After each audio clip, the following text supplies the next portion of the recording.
जब नमक का नया विभाग बना और ईश्वर प्रदत्त वस्तु के व्यवहार करने का निषेध हो गया तो लोग चोरी छिपे इसका व्यापार करने लगे। अनेक प्रकार के छल प्रपंचों का सूत्रपात हुआ।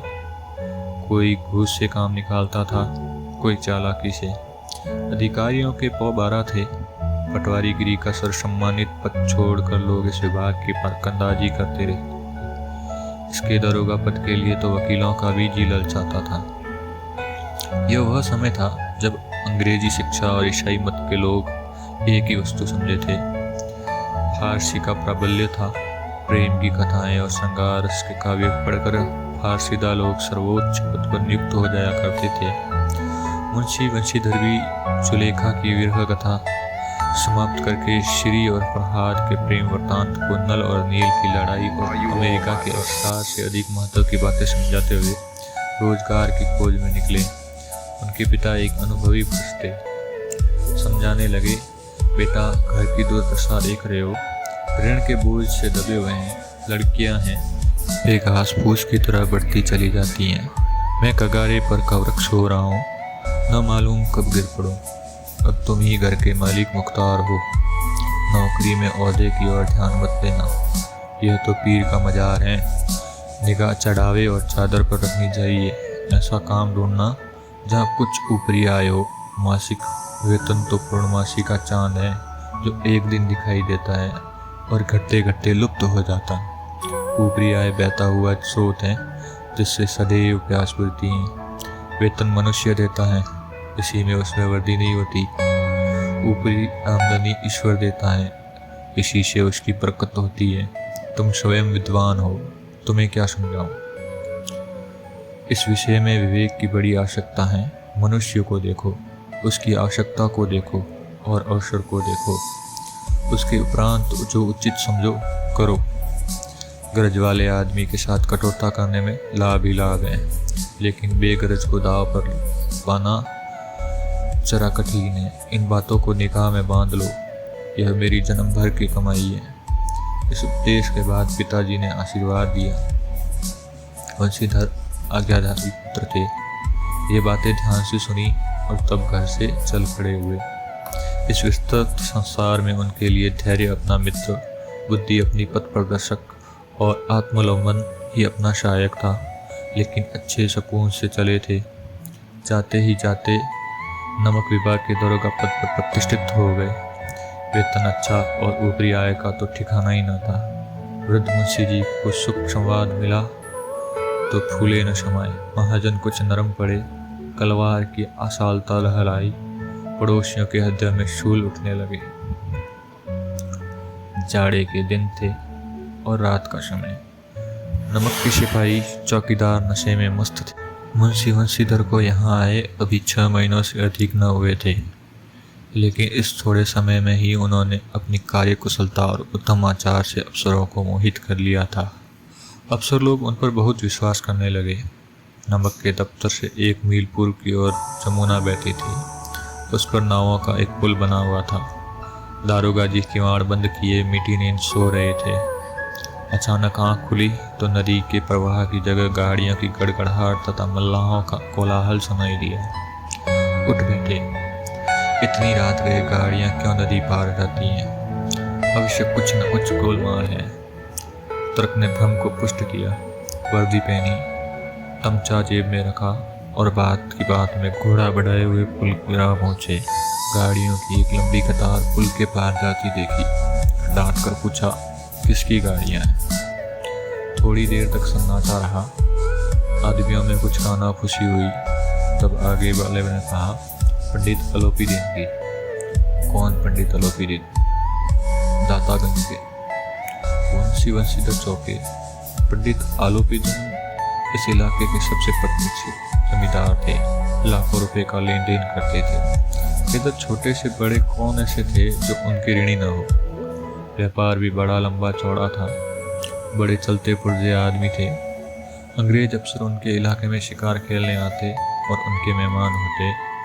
12 मासों सदावत चलता था। मुंशी ने पूछा, गाड़ियाँ कहाँ जाएगी? उत्तर मिला, कानपुर। लेकिन इस प्रश्न पर कि उनमें क्या है, सन्नाटा छा गया। दारोगा साहब का संदेह और भी बढ़ा। कुछ देर तक उत्तर की वाट देखकर वह जोर से बोले, क्या तुम सब गूंगे हो गए हो? हम पूछते हैं इनमें क्या लदा है। जब इस बार भी कोई उत्तर न मिला तो उन्होंने घोड़े को एक गाड़ी से मिलाकर बोरे को टटोला। भ्रम दूर हो गया। यह नमक के ठेले थे। पंडित आलोपी दिन अपने सजीले रथ पर सवार कुछ सोते कुछ जागते चले आते थे। अचानक कई गाड़ी वालों ने घबराए हुए आकर जगाया और बोले, महाराज, दारोगा ने गाड़ियां रोक दी हैं और घाट पर खड़े आपको बुलाते हैं। पंडित आलोपी दिन का लक्ष्मी जी पर अखंड विश्वास था। वह कहा करते थे कि संसार का तो क्या कहना, स्वर्ग में भी लक्ष्मी का ही राज्य है। उनका यह कहना यथार्थ ही था। न्याय और नीति सब लक्ष्मी के ही खिलौने हैं। उन्हें वह जैसे चाहती हैं नचाती हैं। लेटे ही लेटे क्रोध से बोले, चलो हम आते हैं। यह कहकर पंडित जी ने बड़ी निश्चिंतता से पान के बीड़े लगाकर खाए।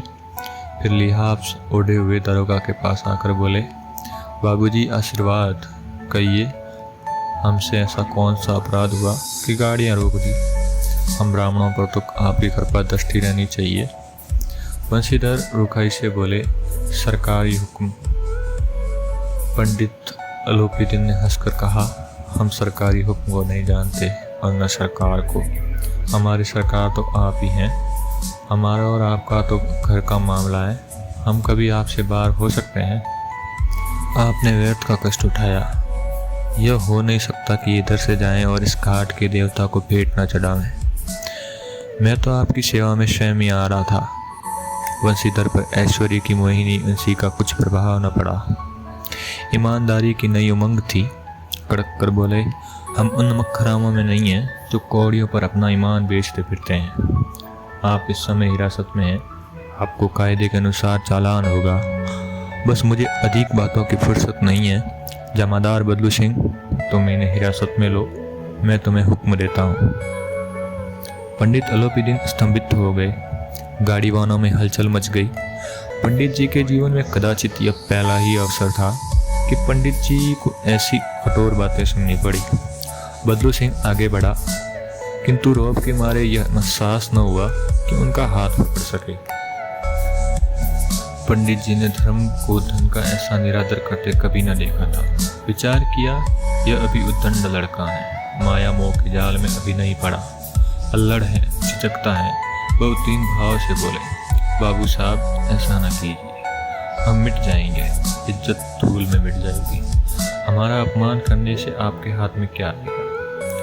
हम किसी तरह आपसे बाहर थोड़े ही हैं। वंशीधर ने कठोर स्वर में कहा, हम ऐसी बातें नहीं सुनना चाहते। आलोपी दिन ने जिस सहारे को चट्टान समझ रखा था वह पैरों के नीचे खिसकता हुआ मालूम हुआ। स्वाभिमान और धन ऐश्वर्य की कड़ी चोट लगी, किंतु अभी तक धन की सांख्यिक शक्ति का पूरा भरोसा था। अपने मुख्तार से बोले, लाला जी 1000 के नोट बाबू साहब की भेंट करो। आप इस समय भूखे सिंह हो रहे हैं। वंशीधर ने गर्म होकर कहा, 1000 नहीं, 1,00,000 भी मुझे सच्चे मार्ग से नहीं हटा सकते। धर्म की इस बुद्धिहीन दृढ़ता और देव दुर्लभ त्याग पर बहुत झंझलाया। अब दोनों शक्तियों में संग्राम होने लगा। धन ने उछल उछल कर आक्रमण करने शुरू किए। 1 से 5, 5 से 10, 10 से 15 और 15 से 20,000 तक नौबत पहुंची। किंतु धर्म अलौकिक वीरता के साथ बहुसंख्यक सेना के सम्मुख केला पर्वत के भांति अटल अविचलित खड़ा रहा। आलोपी दिन नाराज होकर बोले, अब इससे अधिक मेरा साहस नहीं, आगे आपको अधिकार है। वंशीधर ने अपने जमादार को ललकारा। बदलू सिंह मन में दरोगा जी को गालियां देता हुआ पंडित आलोपी दिन की ओर बढ़ा। पंडित जी घबरा कर 2-3 कदम पीछे हट गए। अत्यंत दीनता से बोले, बाबू साहब, ईश्वर के लिए मुझ पर दया कीजिए। मैं 25,000 पर निपटारा करने को तैयार हूँ। असंभव बात है। 30,000 पर किसी तरह भी संभव नहीं।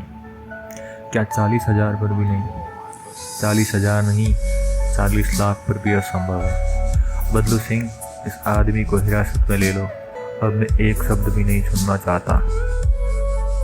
धर्म ने धन को पैरों तले कुचल डाला। आलोपी दिन ने एक मनुष्य को हथकड़ियां लिए हुए अपनी ओर आते देखा। चारों ओर निराश और कातर दृष्टि से देखने लगे। इस उसके बाद मूर्छित होकर गिर पड़े।